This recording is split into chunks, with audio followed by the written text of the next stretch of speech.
Welcome to Not Milk Never Milk. Subscribe if you're lactose intolerant. In this video, I will explain how to erase your Nintendo Switch. First, understand that there are two primary methods: a complete factory reset or deleting specific user data.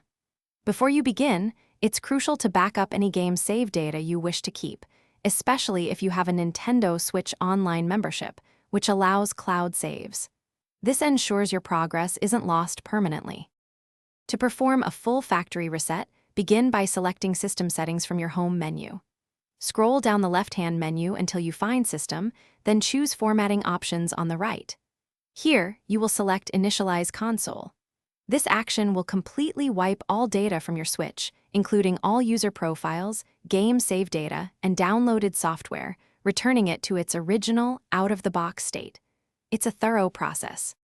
If you only need to remove specific game save data without a full console reset, navigate to System Settings and then select Data Management. From there, choose Delete Save Data. This allows you to select individual games and delete their associated save files for a particular user. This method is ideal for freeing up space or removing unwanted progress without impacting other users or the console's overall configuration. It's a more targeted approach. Before finalizing any erasure, double-check that all critical game save data is backed up to the cloud if you have a Nintendo Switch Online membership. Additionally, remember to unlink your Nintendo account from the console, especially if you're selling or gifting it.